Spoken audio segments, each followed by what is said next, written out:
Bonjour à tous, bienvenue sur ce Contact Webinar, donc organisé par l'AOF.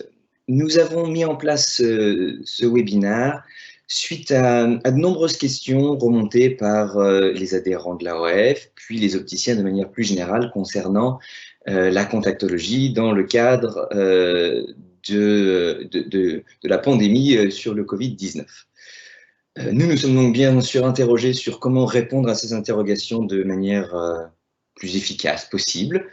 Et il nous est apparu évident que l'entité, en tout cas les personnes les mieux placées pour répondre à toutes ces interrogations, sont les ophtalmologistes et tout particulièrement la Société française des ophtalmologistes adaptateurs de lentilles de contact, la SFOALC, qui est présentée et représentée par le Dr Louisette Brass, que nous avons donc le plaisir d'avoir avec nous aujourd'hui. Je vais donc lui laisser la parole dès maintenant pour qu'elle puisse vous faire une présentation regroupant toutes ces questions, et puis vous pouvez donc poser vos questions en direct dans la petite partie à gauche et nous répondrons à celle-ci à la fin de cette présentation. Je vous remercie, bonne présentation. Je laisse la parole au Dr Brass. Bonjour à tous. J'espère que ce webinaire vous trouve tous en forme malgré ce confinement. Nous allons faire une mise au point sur, comme vous l'a dit Yannick, sur les connaissances de ce virus. Juste un petit rappel de terminologie. Quand on parle de coronavirus, c'est la famille du virus. Quand on parle de SARS-CoV-2, c'est le virus en lui-même. Et quand on parle de Covid-19, c'est la maladie engendrée par ce virus. Et comme vous le savez tous, l'OMS a déclaré une pandémie le 11 mars 2020, ce qui a entraîné de grands changements dans nos pratiques sociales et dans nos pratiques professionnelles, en particulier chaque fois qu'il y a contact avec des personnes. Donc nous allons regarder un petit peu les répercussions connues de ce Covid-19 et plus particulièrement les modalités de port des lentilles de contact. Est-ce qu'il y a des choses qui ont dû changer ou qu'il fallait modifier? Donc déjà, ce virus est un virus à ARN. Ce qui est important de préciser, c'est que c'est un virus enveloppé d'une bicouche lipidique, et je vais vous dire pourquoi c'est important. Et il est très proche du SARS-CoV-2, celui qui avait fait une épidémie en 2003 dans les pays asiatiques. Alors, le fait qu'il soit enveloppé rend ce virus plus fragile que les virus qui ne sont pas enveloppés. Et là, c'est intéressant parce que du coup, nous avons des possibilités d'action, en particulier au niveau de tout ce qui est nettoyage. Et le fait que cette enveloppe soit une couche lipidique, là aussi, donne la possibilité d'agir avec tout ce qui est détergent et avec tout ce qui est tensioactif, important dans le cadre de la contactologie.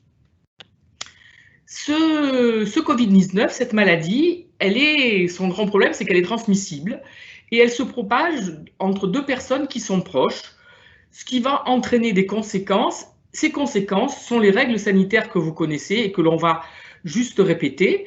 Donc, elle se transmet via les gouttelettes projetées par une personne infectée, tout, éternuement, mais même le fait de parler proche de quelqu'un, d'où l'importance du port du masque. Il se propage par un contact direct avec une personne infectée, si cette personne a touché des poignets, entre poignées de main, embrassades, d'où respecter une distance minimum d'1 mètre entre les personnes, ne pas se toucher. C'est ce qu'on appelle aujourd'hui ce nouveau terme qui est la distanciation physique, et par contact indirect avec des surfaces infectées, d'où l'importance de se laver régulièrement les mains au savon ou, si le savon n'est pas disponible, avec les solutés hydroalcooliques. Et éviter de se toucher le visage le plus possible, en particulier les muqueuses. Alors, au niveau de ce virus, le SARS-CoV-2, et sa présence au niveau des larmes. Il est présent au niveau des larmes, mais de façon très rare.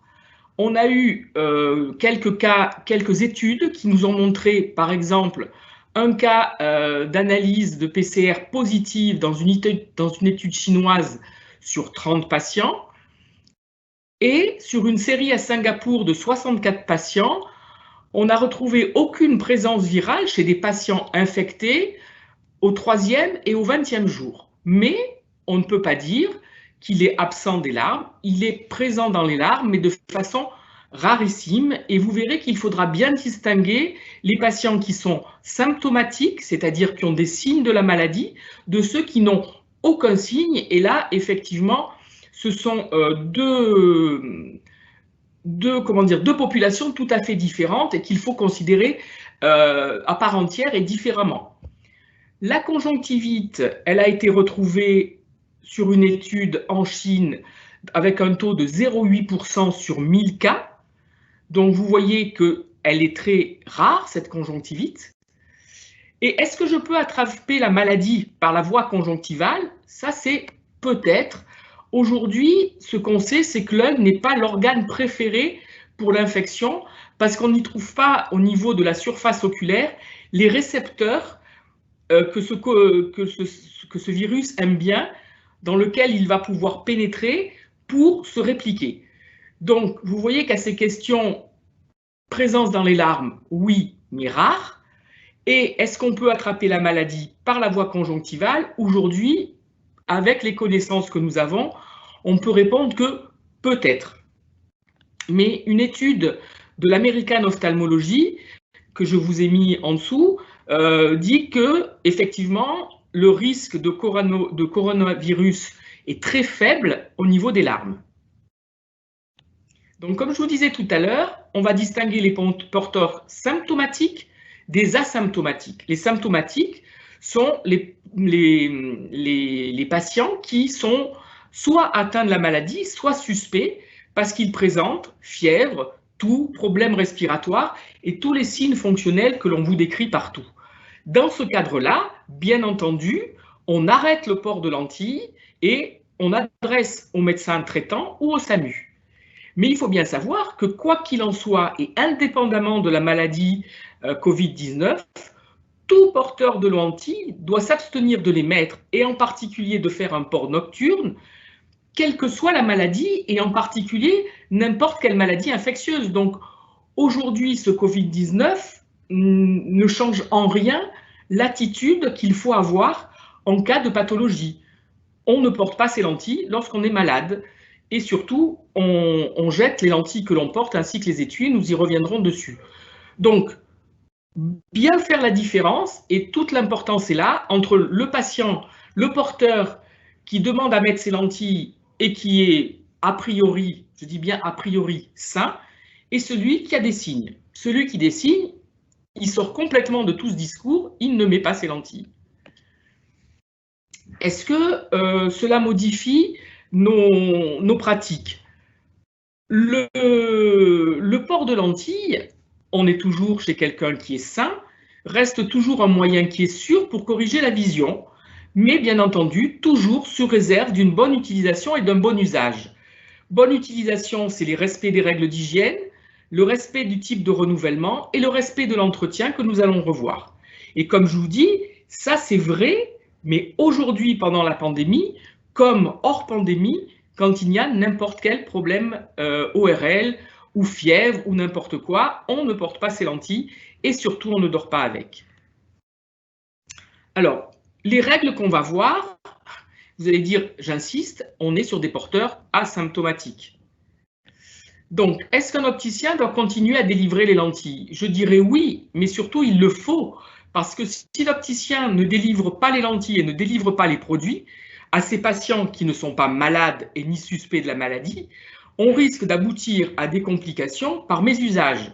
Et ce mésusage, c'est quoi? Ben, je n'ai pas de lentilles, qu'est-ce que je fais? Au lieu de les garder un mois, je vais les garder 1 mois et 2 semaines. Au lieu de changer ma solution parce que je commence à en avoir un peu moins dans mon flacon, eh ben, je ne vais pas la renouveler chaque soir, je vais juste rajouter quelques gouttes. Et je ne vais pas changer mes étuis.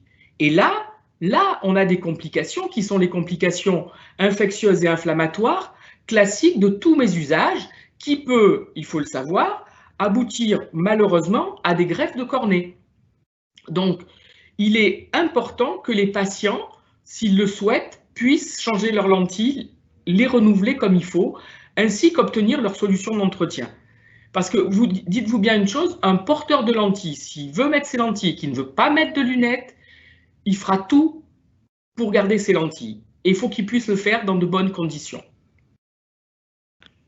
Qu'est-ce qu'il faut donner comme information supplémentaire lorsque vous avez en ce moment des gens qui veulent renouveler leurs lentilles? C'est l'occasion de leur rappeler toutes les règles de base qu'il faudrait rappeler, crise ou pas, sur l'utilisation des lentilles de contact. Et c'est des choses qu'il faut répéter, répéter, répéter. Donc nous allons les répéter. Je vais vous parler des lentilles et de leur entretien et des règles d'hygiène idéales pour avoir un port de lentilles en toute sécurité. D'abord, l'entretien. Le respect du renouvellement est important. Une lentille d'un jour, c'est une lentille qu'on ne remet pas un autre jour. Une lentille d'un jour, je la mets, je la jette. Ensuite, il faut respecter les lentilles à renouvellement 15 jours et 1 mois. Il ne faut pas rajouter 2-3 jours ou une semaine, comme le font certains, surtout quand ils sont en fin de leur boîte. Il faut toujours dire aux patients qu'il faut masser et rincer les lentilles à la pose et au retrait, avec les solutions multifonctions. Sachant que pour tout ce qui est viral, le massage et le rinçage est très important puisqu'il diminue la charge virale de 4 logs. Donc c'est très important. Ce n'est pas la solution qui tue le virus, c'est le massage et c'est le rinçage qui va éliminer le virus. Il faut vider l'étui à chaque utilisation, le sécher, le poser retourner sur un mouchoir en papier. Il faut qu'il y ait le moins d'humidité possible dans l'étui. Et il faut bien sûr répéter aux porteurs qu'il est important de renouveler leur étui. Chaque fois qu'ils achètent un flacon neuf, ils ont un étui, qu'ils n'hésitent pas à le changer. Ça, c'est des règles de base. Au niveau de l'hygiène, il faut bien entendu se laver les mains au savon et les sécher avec une serviette en papier propre, bien sûr, à la pose et au retrait des lentilles. Et je rajouterai l'étape de dire aujourd'hui dans cet épisode de virus, se laver et se sécher les mains après les avoir manipulées aussi. Il faut éviter tout contact avec l'eau, que ce soit l'eau du robinet, l'eau de la douche, piscine, mer. Tout contact avec l'eau est un risque chez un porteur de lentilles. Il ne faut pas dormir avec les lentilles, sauf exception et autorisation de l'ophtalmologiste qui pourra le permettre. Il faudra limiter les contacts avec le visage, en particulier les muqueuses, le nez, la bouche et les yeux, surtout avec des mains qui ne sont pas lavées. Et il faudra éviter le port nocturne, en particulier dès qu'il y a la moindre pathologie. Le port nocturne multipliant par 5 à 7 fois le risque de complications infectieuses. Aujourd'hui, au jour d'aujourd'hui, on dit bien, on n'a aucune preuve scientifique sur le fait que les porteurs de lentilles sont plus à risque d'attraper le Covid-19 que n'importe quelle personne. On n'a pas de preuve scientifique qu'un matériau soit plus susceptible d'augmenter les risques d'infection. Hydrogel, silicone hydrogel, aujourd'hui, il n'y a aucune preuve qu'il y a un matériau qui soit plus facilement contaminable par le virus, le SARS-CoV-2. Voilà, ça c'est ce qu'on sait aujourd'hui. Bien entendu, il y aura peut-être des mises à jour à faire avec l'évolution et avec les différentes études qui sont probablement en cours. Demain, comment ça va reprendre l'activité? On va regarder pour le renouvellement, les nouvelles adaptations et les validités des ordonnances. Le renouvellement des lentilles, comme je vous le disais, il est possible, comme il était possible pendant la période de confinement. C'est encore une occasion, j'insiste, de rappeler toutes les règles de bonne utilisation des lentilles. Les nouvelles adaptations, comment faire? Nous avons fait une réunion avec mes collègues ophtalmologistes et on se rend bien compte que chaque cabinet est particulier. Ça va dépendre de la taille des cabinets, ça va dépendre de l'organisation du cabinet. Donc ces nouvelles adaptations, elles vont reprendre doucement le temps qu'on arrive à s'adapter et à pouvoir respecter toutes les règles sanitaires. Parce que pour pouvoir les faire, mais comme pour pouvoir faire n'importe quelle autre consultation, il faut que le patient porte un masque, que le médecin ait un masque, que tout le personnel porte un masque. Il faut arriver à respecter dans les salles d'attente une distance d'au moins 1,50 m entre chacun. Il faut, entre chaque patient, nettoyer les surfaces. Et il faut, bien entendu, toujours le lavage des mains. Le mieux, c'est au savon, si ce n'est pas possible autrement, avec les solutés hydroalcooliques. Mais sachez que nous en avons discuté et ces adaptations, elles vont reprendre uniquement en respectant toutes ces règles sanitaires. Et c'est ça qui va être le plus compliqué parce qu'il va falloir qu'on s'y habitue. Si une ordonnance n'est plus valide dans cette situation qui est quand même exceptionnelle, ben, l'opticien peut contacter l'ophtalmologiste soit par mail, soit par téléphone. Je dirais au cas par cas en fonction des habitudes que vous avez. L'ophtalmologiste pourra renouveler une ordonnance à titre exceptionnel et à condition que le rendez-vous de contrôle soit pris. Bien entendu, en s'assurant qu'il n'y a aucune plainte du porteur. Elle peut, cette ordonnance, se faire sur une courte durée, une courte période de 6 mois, qui est en général pour les lentilles souples le minimum d'achat, en précisant le côté exceptionnel de la période par rapport au Covid-19.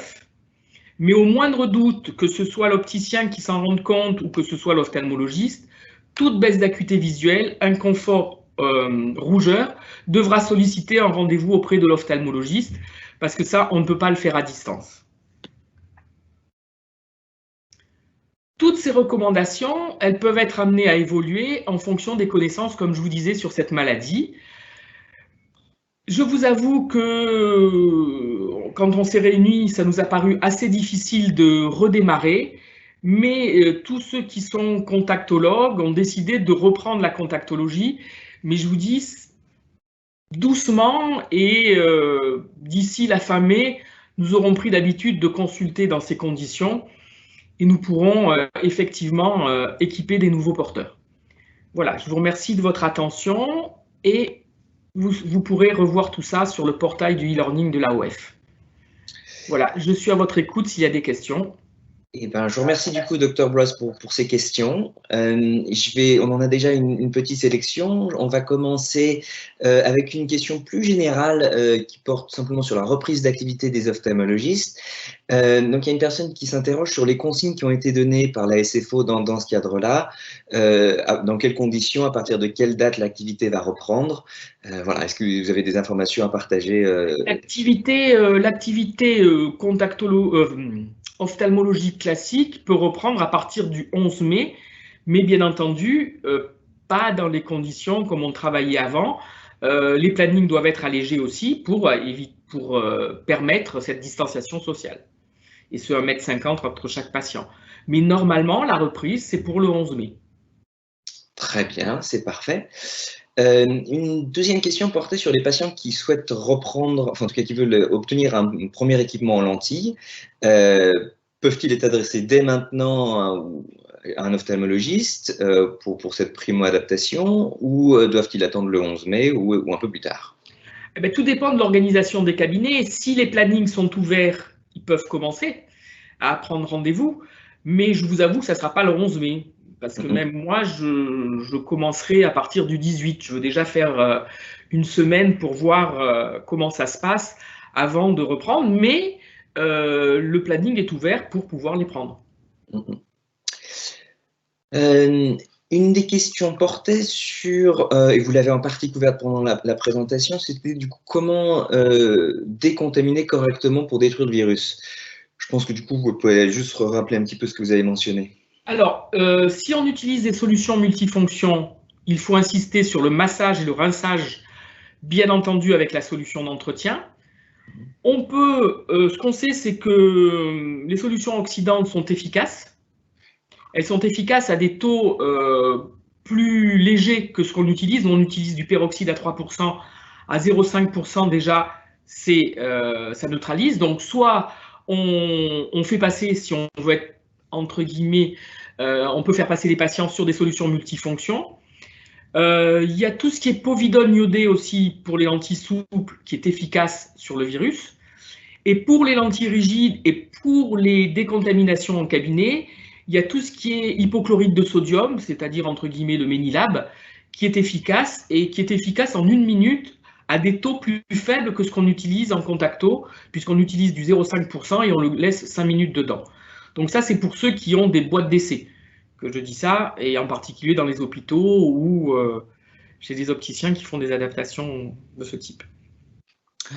On a une question concernant le port de masque et lentilles de contact qui demande est-ce qu'avec l'air qui est expulsé par le masque plutôt dans la partie supérieure, on risque une déshydratation ou un ventousage de la lentille? Est-ce que c'est quelque chose que… Alors, ventousage, non. Déshydratation, je ne passe pas non plus, parce que normalement, un masque bien porté doit être bien fixé et bien appuyé au niveau du nez. Il ne devrait pas y avoir trop d'air qui ressort. Ça, c'est sur les masques chirurgicaux. Après, sur les masques grand public, j'avoue que maintenant que j'en ai vu quelques-uns, ça remonte un petit peu, mais pas de ventousage et pas forcément de déshydratation. Il y a une question qui demande pourquoi est-ce qu'un porteur malade ne doit pas mettre ses lentilles? Parce que l'infection, mais malade de n'importe quelle maladie, hein, moi je dis toujours, hein, parce que le risque d'infection est beaucoup plus important que lorsque le patient est sain. Je veux dire, tout ce qui est virus, tout ce qui est grippe, tout ce qui est angine, tout ce qui est un petit rhume, ça passe encore, mais tout ce qui est une grosse rhino, tout ce qui est une sinusite, étant donné que les muqueuses conjonctivales sont en continuité avec les muqueuses, tout ce qui est ORL, il peut y avoir une propagation de l'infection au niveau local. Alors, sachant bien que pour faire une infection au niveau de l'œil, il faut beaucoup de conditions. Mais il faut éviter d'avoir la condition d'avoir le germe au niveau de la conjonctive. Très bien. Quels vrais arguments peut-on avancer quant au respect des renouvellements donc, pour les journalières, les mensuelles et autres? Je pense que la question est dans le sens où beaucoup de porteurs parfois disent « Oh, bah, moi j'étends la durée de ma lentille, j'ai pas de problème, donc je vois pas pourquoi je respecterais ça ». Quels arguments est-ce que vous pouvez donner aux porteurs et que les opticiens peuvent donner pour qu'ils respectent vraiment ce renouvellement? C'est le risque d'infection et le risque d'intolérance et le risque de perte d'acuité visuelle si les patients le font trop souvent. Alors c'est vrai que ça n'arrive pas, c'est quand même pas ce qu'on voit le plus, mais c'est le risque. Donc il faut bien leur faire prendre conscience que si la lentille n'est pas renouvelée dans les temps, alors certains vont vous dire mais je fais ça depuis des années. Oui, sauf que le jour où ça va arriver, ça risque d'être un drame. Et là, ce sera la faute de l'utilisateur, hein. Ce ne sera pas faute de ne pas lui avoir expliqué. Enfin, j'espère. Et je pense que les opticiens, il faut vraiment faire passer le massage. Une lentille, elle a une durée. Il faut la respecter pour éviter les risques. Parce que c'est comme tout, une lentille bien portée dans de bonnes conditions, tout se passe à merveille, tout roule. Dès qu'il y a quelque chose qui va, un petit grain de sable dans la machine, on peut arriver à des catastrophes. Et si vous leur montrez des photos d'infection oculaire, je vais vous dire, ça va les refroidir. Je suis tout à fait d'accord. Alors, si je peux continuer sur cet élément-là, une des analogies que j'utilise, c'est généralement les accidents de voiture, simplement parce qu'il y a eu beaucoup de communication là-dessus. Il y a plein de gens qui conduisent, il y a plein de gens qui n'ont jamais eu d'accident, et pour autant, personne n'exclut que ça peut arriver à un moment ou à un autre. Donc, je trouve que c'est une bonne analogie pour rappeler aux gens que voilà, il y a des règles et c'est pas pour rien. Et puis la deuxième partie que je donne pour le renouvellement, en tout cas que les gens changent régulièrement leurs produits dans les étuis, c'est quand ils font leur vaisselle Ils changent le produit. Ils changent leur produit, ils gardent pas le même eau pour laver leurs assiettes pendant 15 jours. Et ces deux images qui sont assez fortes et qui permettent vraiment de bien accompagner les porteurs et de leur faire réaliser un petit peu ce qu'ils font. Il y a une question sur les porteurs de lentilles rigides et pour les porteurs d'orthoca, entre autres. Est-ce qu'il y a des précautions particulières et supplémentaires à donner aux patients? Bien insister sur tout ce qui est décontamination hebdomadaire. Pareil, toujours masser et rincer la lentille chaque jour. Alors matin ou soir en fonction de si c'est des lentilles rigides de jour ou si c'est des lentilles d'orthoca, et faire la décontamination hebdomadaire régulière, parce que, comme je vous l'ai dit, c'est des produits qui sont efficaces. Très bien. Et masser, émincer, toujours. Toujours. Pas avec des oxydants. Une des questions portait, est-ce que le renouvellement d'ordonnance peut se faire par téléconsultation? Oui, mais elle sera toujours d'une durée brève jusqu'à ce qu'il y ait le contrôle qui soit pris, comme je disais tout à l'heure.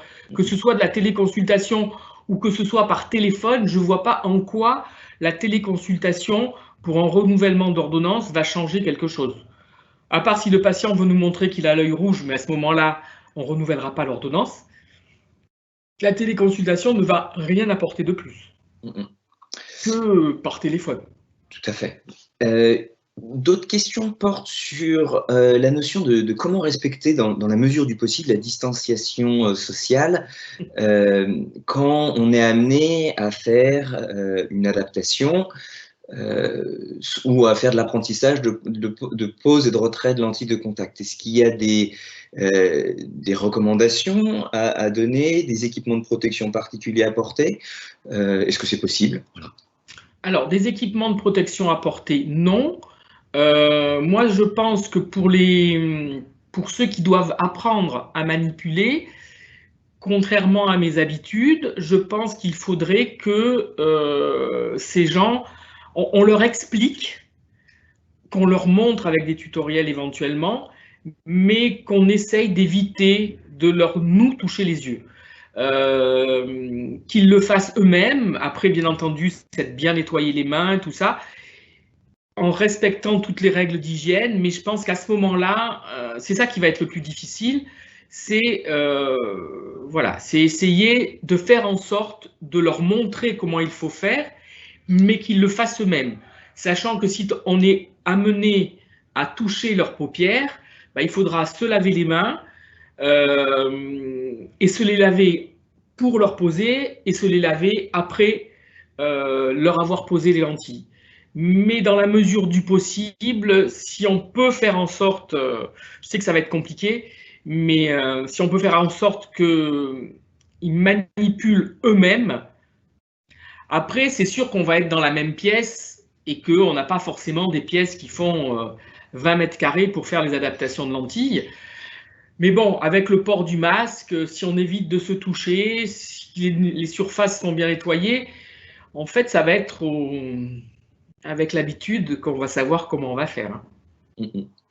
Alors, pour compléter un petit peu sur les équipements de protection qui sont recommandés, hein, vous me corrigez après, Dr Blois, si je me trompe, mais il me semble qu'il avait été évoqué donc les masques chirurgicaux, bien évidemment, les visières, encore une fois, pour agrandir cette surface de protection.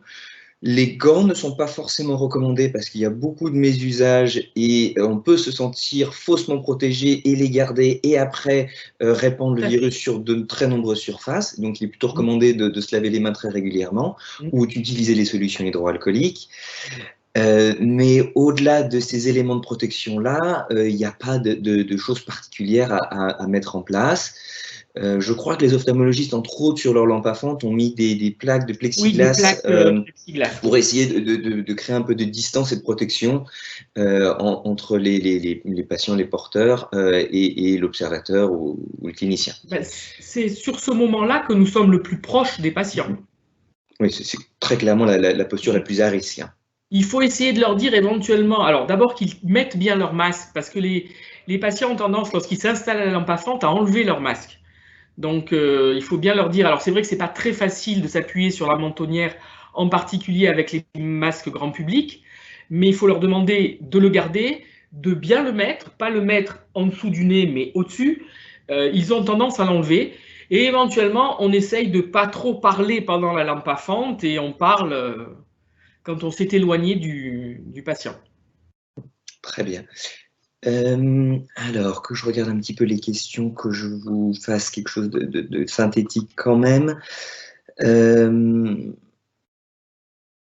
y a donc une question plus générale. Est-ce que la SFOALC va communiquer toutes ces recommandations À l'ensemble des ophtalmologistes de manière plus générale, au-delà de oui, ces c'est membres. prévu. Nous avons fait notre texte. Il est encore en cours de validation par certains membres, mais ça, c'est prévu. Très bien. Est-ce que vous avez prévu aussi une campagne de sensibilisation ou de type poster, prospectus pour les salles d'attente, pour les cabinets d'ophtalmologie, à destination voilà, des porteurs concernant les lentilles de contact ou pas particulièrement? Enfin, poster, non. Ça pourrait peut-être s'envisager, mais on a fait ça sous forme de tableau et la partie qui est sur la bonne utilisation des lentilles peut être remise au porteur. C'est très très bien, ça répond parfaitement à la question. Parce qu'en fait, on a fait 3 parties. On a fait la première partie qui concerne l'ophtalmologie en général. Ensuite, on a fait une partie sur la reprise en fonction de renouvellement ou nouvelles adaptations. Et la troisième partie, ça aussi c'est sous forme de tableau, tout ce que je vous ai expliqué sur le bon usage des lentilles et qui peut être éventuellement remis effectivement au porteur. Très bien. Il y avait une des questions qui portait justement s'il était possible de déléguer la manipulation aux opticiens. C'est de toute manière prévu dans le cadre et c'est pratiqué par très nombreux ophtalmologistes. Si je me trompe, vous me corrigez, docteur Boite. Mais il faut que l'opticien, pareil que pour l'ophtalmologiste, puisse respecter les règles sanitaires. C'est évident, voilà. Si un opticien n'est pas en mesure de respecter les règles de distanciation ou les règles d'hygiène et les éléments de protection personnelle, il ne peut pas continuer son activité et encore moins faire de l'apprentissage de lentilles de contact. Ça paraît évident et c'est la recommandation. D'ailleurs, une des recommandations qui a été émise par les opticiens, par les différents syndicats de la profession, c'est de travailler sur rendez-vous, comme le font les ophtalmologistes depuis de très nombreuses années, afin de limiter le volume de clients, de porteurs qui viennent en cabinet, en magasin. Et pareil pour la délivrance, mettre autant que possible une prise de commande peut-être téléphonique pour qu'il n'ait juste à récupérer et limiter encore une fois les déplacements sur le point de vente. Donc on est toujours sous cette notion d'éviter le maximum le contact avec le porteur, quelle que soit la situation. Et éviter le déplacement. C'est vrai que si la commande se fait mais même par un mail, et que le patient n'a plus qu'à venir les chercher, ça lui évite d'y aller pour commander et d'y retourner pour aller chercher. Donc ça, ce serait une très bonne chose. Et alors, une question qui était plus spécifique concernant le Covid, il y avait des personnes qui s'interrogeaient si le virus avait un impact au niveau de la rétine ou au niveau des vaisseaux sanguins, parce qu'a priori, les vaisseaux sanguins avaient des récepteurs ACE2 que vous avez mentionné. Ça peut, mais pour le moment, il n'y a pas de cas. Moi, j'ai vu aucun cas au niveau rétinien à ce jour. Mais tout est possible. Hein. Enfin, on ne sait pas. En fait, on ne sait pas. Moi, j'avais globalement cette même information de mon côté. Une personne pose la question sur comment justement nettoyer les surfaces et par exemple le siège du porteur après qu'il ait visité. Est-ce que vous allez utiliser des lingettes désinfectantes? Est-ce que vous pouvez mettre des surfaces papier jetables? Qu'est-ce qui est recommandé? Les lingettes désinfectantes, mais il faut bien faire attention parce que ça, on s'est fait avoir, elles soient virucides. Parce que toutes ne le sont pas. Et alors, comment est-ce qu'on sait si elles sont virucides, si je puis poser la question? C'est marqué sur la boîte. D'accord. Est-ce qu'il y a une norme européenne qui permet de s'en assurer? Je crois qu'il y en a une qui s'appelle 14 400 quelque chose. Je suis perdu de... Il peut y avoir la norme, mais de toute façon, moi, celles qui ne l'étaient pas, il y avait marqué qu'elles étaient anti-infectieuses, mais il n'y avait pas marqué virucides. Et Yannick, juste si je peux me permettre là-dessus, sur l'usage des lingettes, il faut faire attention en général, quand on lit bien la notice, il y a un temps de séchage quand même qui est recommandé entre le moment où on applique et le moment où le patient peut poser son menton, quoi. En général, c'est 5 minutes. Hein. D'où la difficulté pour l'organisation de nos consultations, c'est-à-dire qu'entre chaque patient, il faudra prendre le temps de nettoyer et prendre le temps du séchage. Ce qui fait qu'on ne pourra pas voir le même nombre de personnes qu'avant.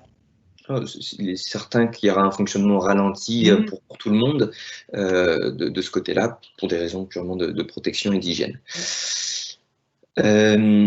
Une des questions qui revient, qui est la même, qui a été couverte, hein, qui était donc, est-ce qu'il est OK, d'une certaine manière, de poser les lentilles de contact si on n'a pas le choix? Typiquement, admettons, on a un porteur qui est en port étendu parce que, pour X ou Y raison, c'est une personne très âgée qui en a besoin. Est-ce qu'il n'y a pas de protection particulière supplémentaire à apporter que celles qui ont été évoquées précédemment, Dr Blois?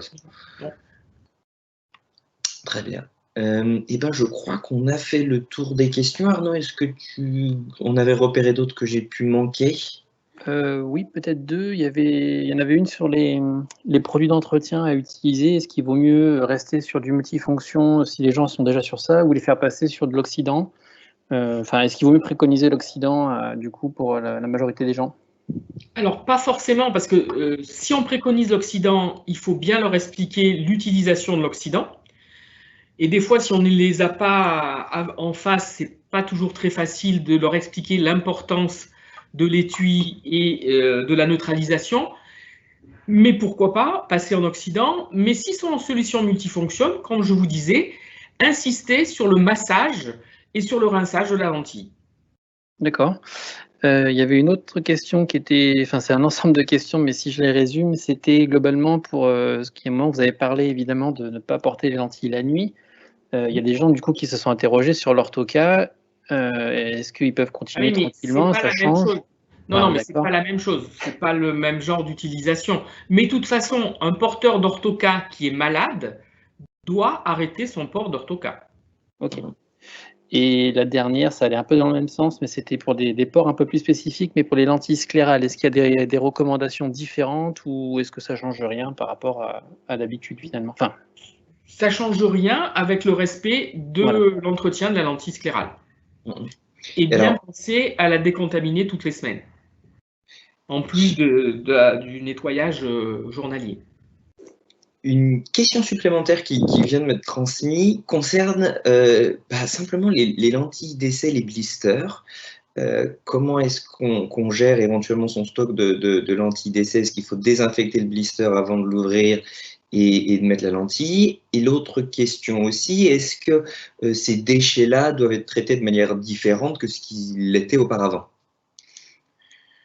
Alors, au niveau du blister, on s'est posé la même question. Éventuellement, on peut le nettoyer avec une lingette désinfectante et le sécher après pour pas que le patient, quand il va ouvrir le blister, ça ne dépose de l'alcool sur ses doigts, sachant que nos boîtes d'essai n'ont pas été ouvertes depuis plus de 2 mois et que le virus, de toute façon, il ne résistera pas 2 mois. Mais bon, imaginons que pour rassurer tout le monde, on nettoie avec la lingette. Et puis ces déchets, comme d'habitude, hein, non, à la poubelle que l'on ferme.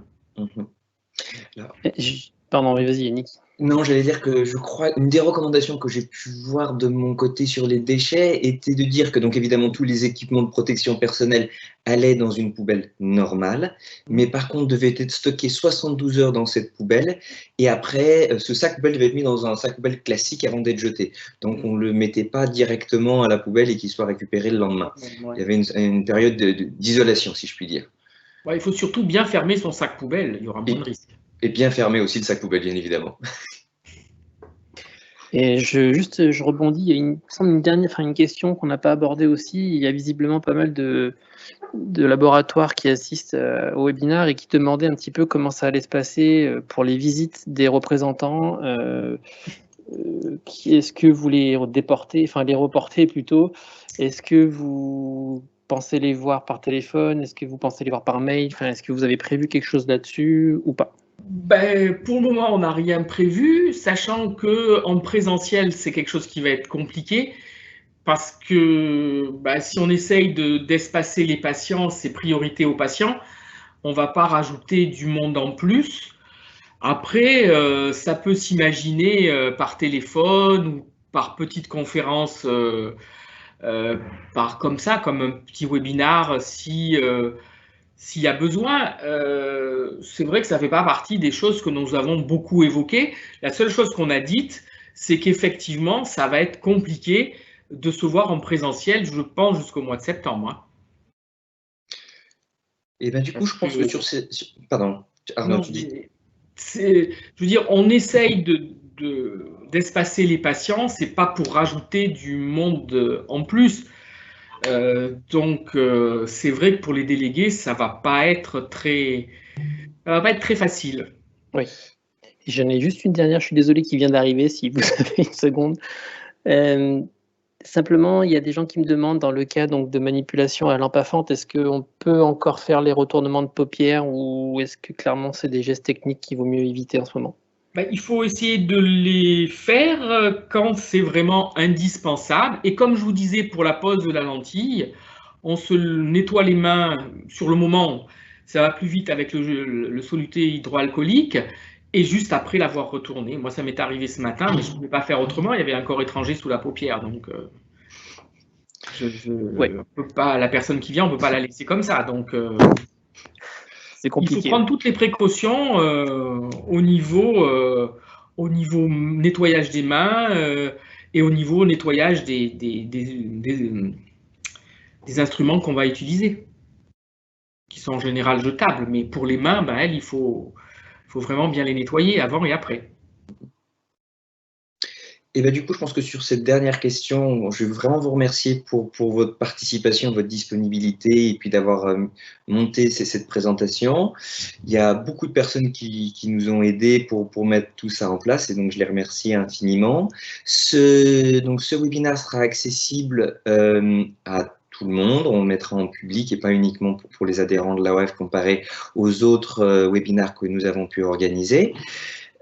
Pour ceux qui sont intéressés, nous avons organisé, et Arnaud va vous préciser la date dans quelques secondes, un webinaire sur comment utiliser les équipements de protection de manière efficace et pas faire du mésusage et du coup se mettre en risque en l'utilisant mal.